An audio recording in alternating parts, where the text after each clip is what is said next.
Hello dear beloveds, it is such a joy to be here with you today.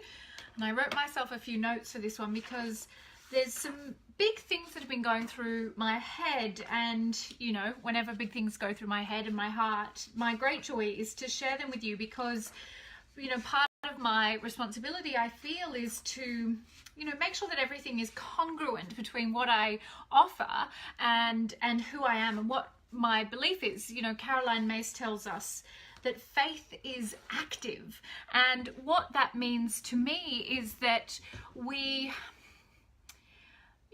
represent ourselves, and everything that we stand for is representative of our faith. And so we don't let things that are not congruent with our faith kind of slip under the radar.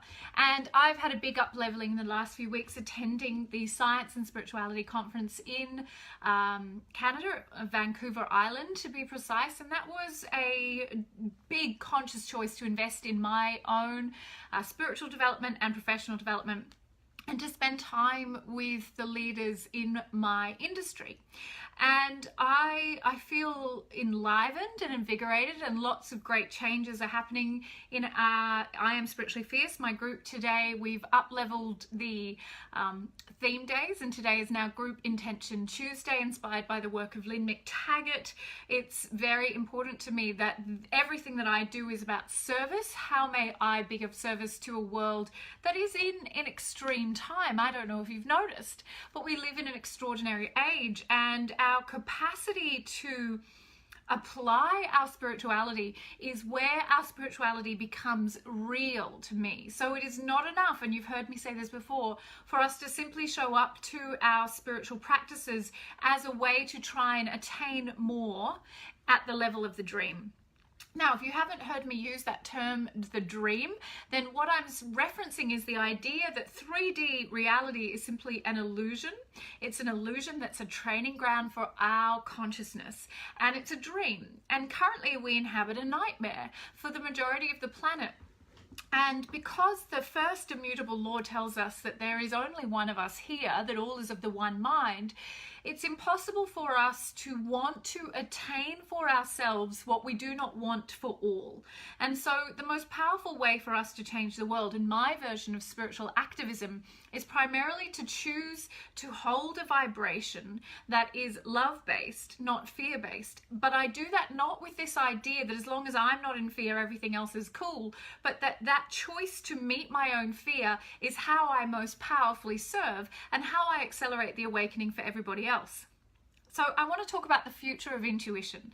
I want to talk about this idea that is the heart and soul of everything that the Institute stands for, and the very reason the Institute was created. You know, the future of intuition is intuitive intelligence. But I want to break that down. I want to share with you what that means to me, and I'm also going to give you the words. I said I had 3 words.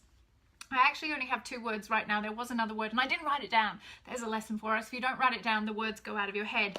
But I really want to talk about what I see as the future of intuition, and that we are in a time now where what we have believed to be true about intuition is being rapidly eclipsed by the science of our age. And to understand that the science of intuition tells us exactly what the future of intuition is, what the true nature of intuition is, and how we should be showing up to that. I feel like I should be standing up because I feel like I'm building up to I guess a bit of a challenge, or a bit of an opportunity for all of us who claim to be on this path of service and who use our intuitive skills on that path of service, which is most spiritual people, because it's very hard for a spiritual person. I'm always shocked when I meet a spiritual person who's like, oh, I really should get better connected to my intuition. I'm like, your intuition is the language of your soul. Like, that is the language of the spiritual seeker. I'm really not sure how you do spirituality without a robust intuition. But there you go. There's lots of people who do. And that's part of, I guess, what I want to speak to, is this idea of intuition has been ghettoized by the idea that it is an innate or a special skill, a special gift that a few people have innately and that the rest of us have missed out on, and that it is simply, up to those people who have been gifted with this special sight, this special capacity to help us out, those of us who have not been gifted by God or by some higher power with this special power. Now, this conversation is almost so boring to me, I don't even want to go into it, but that's often still where people are in their thinking around intuition. Now, for most people, especially those people hanging around here, we've moved beyond that belief. We've moved beyond the belief that intuition is just for a special few, and we're now inhabiting a truth which is bigger than that, which is that intuition is your innate sixth sense, and it requires commitment and discipline to work that muscle, to develop it. And that might be by training your mediumship skills, by training your clairvoyance, by learning how to read the tarot, by working with pendulums, by plant medicine, by, all the different trinkets and superstitions that are available to us to develop our sixth sense. And therefore we develop this idea that our sixth sense is innate, and yes, it can be developed, but it's always in reference to something external to us. Now, whether that something external is like a crystal or a pendulum or a pack of cards, or whether it's the idea that there is a higher power, whether that's an angel or a guide or something outside of us that has the intuition, and our job is to go and get that intuition. That is still a trinket and a superstition, in my opinion. That is still a separatist kind of view of the world, where we are creating a sense of dualism between what we truly are and ourselves. So I want to overcome that belief in separation. That's the very purpose of my work, and that's why my discussions around intuition have moved beyond even using that word, because what happens when we evoke the word intuition, and I've seen this happen with people I haven't trained. I do occasionally hang out with people that are not part of the Institute, not very often, but when I do, I'm always kind of amazed, because I guess I spend so much time in a paradigm where intuition is intuitive intelligence, which is the living, breathing system of applied communion, daily partnership, moment by moment, breath by breath, connectedness to that infinite God voice that resides paradoxically inside of us and all around us, versus sitting down with someone who's like, oh yes, when I choose a tarot card, I can get the answer to my question, or when I pick up the pendulum, or when I tune into my guide. And they speak like this, they speak in pluralism. They told me to go and do that thing, or I asked for a sign from God or from the infinite, and then I saw a rainbow, so I knew I could go and do that thing. It's not going to fly with me. You who are here, who know me, will understand this very well, but it's my job to continue to lead others into this truth, which is that is a dualism that is perpetuating our suffering. It doesn't matter if you've now moved to the belief that your intuition is innate and it can be developed. If you are speaking in that plural language, that they or that thing outside of me has some special magic power that I use my intuition to go and get, to access that information that exists outside of me, we're still involved in the illusion. And my vision and my great hope is that our work as part of the Institute, and those who are the leaders in the Institute, my graduate priestesses, my third level priestesses who go forward in the name of the Institute and understand the true nature of intuition, our job is to evolve that conversation forward to the point where we understand that intuition exists in silence. Intuition exists in the questionless state. Intuition is not the idea that I can pay someone to read my future for me and therefore I will know the answers to my life, or that I can go and see someone who can heal me because they somehow have a special magic that I can't possess, or that there is an oracle card that I could pick up that's going to tell me something that is outside of myself. This may seem subtle, but I hope it isn't. I hope it's blindingly obvious that the problem here is all of those paradigms separate you from your power. And the future of intuition is this, that I shall know myself as God, or I shall know myself as that infinite unlimited consciousness, which some people call the field or the matrix, which contains within it all. And I am not separate from the all. I am that. I am one with that. And therefore there is never a paradigm in which I would say they told me to do this, or they showed me a rainbow and I knew that that was the path I was supposed to walk, but that I am that. that in every breath I am wedded to my intuition so that every step is guided. And if I step and it feels incongruent, I step back because I recognize that is my intuition, my soul language speaking to me in every moment. So there's never a question to be asked. There's never a card to be drawn. There's never a pendulum to be swung. There's never a crystal that could do for me what I can more powerfully do for myself. And therefore, it is our job as those who go forward in the name of intuition that we be the future of intuition, which is that I will support others to know that they are God. I am simply that. I am the cause for the end of suffering, not the perpetuation of the cycle of separation of the individual from the whole. And so when we are aligned with that purpose, then we may confidently use intuition in the description of what we do. And I want to say, if you're using intuition in a different way, I feel like you're actually contributing more fear. Now, I believe that most people who go forward in the name of intuition, those who work intuitively, want to do better. They want to serve in the highest possible way. They want to elevate their clients to the level of the miracle. But it's going to require us putting down the trinkets and superstitions of the New Age fearlessly. It's going to require us to know that if we want to work with the trinkets and superstitions, we do that as a secondary thing, not as our primary way of supporting our clients. And that is going to be a shift that for some people will feel terrifying, because you have been raised in a system that has taught you that the power is in your modality, or that the power is in that tonic, or the power is in the flower essence, or the power is in the crystal. And that your job is to figure out which crystal to give to the client at which time, and that will be the solution to their suffering. And all of that is backwards. Now, we say in the third level that the client can only receive the miracle. All of us can only receive the miracle at the level that we're ready to receive it. So there may be a bridging period in this time where we truly understand what intuition is, where we need to meet our client with a trinket and a superstition and to give them the medicine that they are willing to receive. But it is never the medicine. It is only the thing that distracts the ego to allow the work to be done at the level that it truly is being done at, which is at the level of vibration.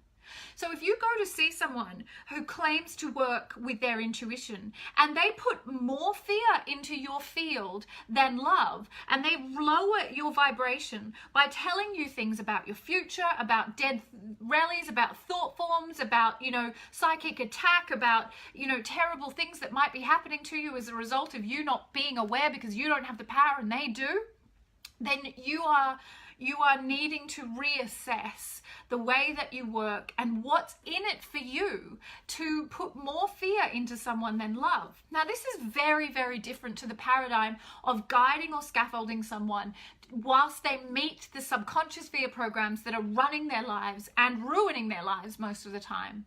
To be guided to meet fear that is sitting inside of your subtle anatomy and oftentimes your physical anatomy is the beginning of your freedom to meet yourself as God. Because the blocks to knowing yourself as God sit in your subconscious and prevent you from knowing the truth of what you are, which is glorious, intimately connected with the infinite field, the one mind, and able to access the information you need in any given moment for yourself. And in fact, that information is constantly downloading. It's not like you have to say, now please download the next best steps for my life. It's constantly downloading. But what prevents us from knowing that are these fear blocks that sit in our subconscious that are inherited, that are familial, that are tribal, that are genetic, that are physiological, that are neurological, that are chemical, that have been inherited and played out so many times that we think that they are our identity, our personal reality.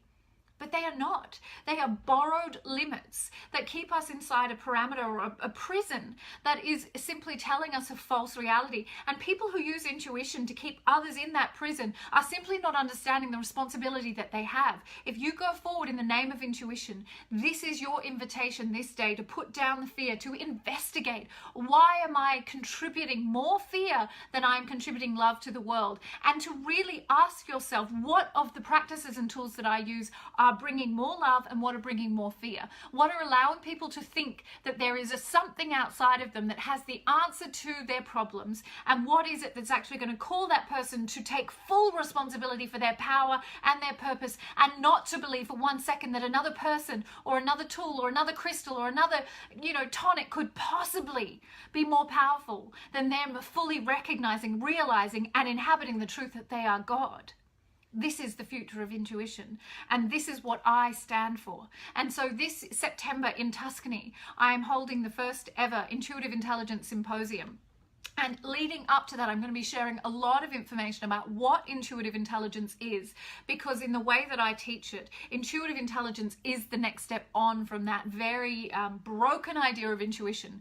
If you want to have a different conversation, you've got to lead that conversation, and that is the job that I am giving myself. And I would love for all of you who feel as I do, that we who go out in the name of intuition have a responsibility to wed people to their own personal power, which is their power to know themselves as God, that you join me and you join this conversation. The Intuitive Intelligence Symposium will be called, and is called, the Future of Intuition, and everyone who will be presenting as part of that will be offering their understanding of what it means to go forward in the name of love, and to stop perpetuating the old paradigm of an intuition that is built around fear, that is built around psychic trinkets and tools, that is built around tuning in to such a low vibrational frequency that all we do is perpetuate the misery and suffering of others. Every possibility exists in the quantum field. So yes, if you want to tune into an astral plane of suffering and thought forms and lost souls, and by all means do it, but that is not the paradigm where intuition resides, and it's not the paradigm where I live. What I want is to create a revolution of love, and we do that by stepping into our spiritual leadership, by putting down those things that might feel like nice indulgences but are actually just giving us an excuse not to show up in the full capacity that we are here to show up as, which is God, and which is to change the conversation, change the paradigm for all those around us. So the two words that I will never be using again, and I'm training myself not to use these because this is part of my commitment, is reading. You will never hear me talk about me reading you or someone reading you, because that by its very nature suggests a powerlessness and a passivity where you are waiting for someone else to give you the answers. Now that is a paradigm that I want to step out of, and the responsibility of language is that I have to train myself to change the way that I speak about the work that I do, because reading in and of itself is just a word. It doesn't mean anything, but the way we've used it in our culture, the way we've used it inside our spiritual community, is that someone out there knows more about me than I do, and that is not something I want to be part of. And the other word is healing, and that word is not a problem if you're using it for yourself to recognize the truth that you were never broken, that nothing has ever occurred to you that is bigger than your capacity to know yourself as God, and that your willingness to see yourself as you truly are, to change your mind about yourself, is the only healing that you will ever need. But no one else can do that for you. You may find someone who can scaffold you while you do that for yourself, but it is never possible that someone outside of you has an antidote, has the thing, has the cure, has the medicine, has the product, has the service that is going to heal that faulty belief. The belief is that I am separate from God. That's what causes the dis-ease. And when we are willing to see that truth and accept the atonement, then we are willing to move back to our true reality. So I'm going to leave it there for today. That is the future of intuition. I feel really strongly, as you may notice about this, that this is the time for us to not accept the things that are less than what we want. And I have been complicit in accepting things that are less than what I want. And I don't want the trinkets and superstitions to come first. By all means, if they're fun for you and they're joyful for you and those are the things you want to kind of do secondary, please do, but please don't invite me into those trinkets and superstitions telling me that that's where the power is, because that reality is simply perpetuating the misery and suffering. There's no two ways about this. There's no pretty way to wrap this up. We are either here as a force for love, or we're contributing to the fear that is enveloping the world and has enveloped the world for millennia. And I don't want to be part of the fear story. I want to be the future. And the future of intuition is that we are able to know ourselves as God. Mwah. Have a beautiful day.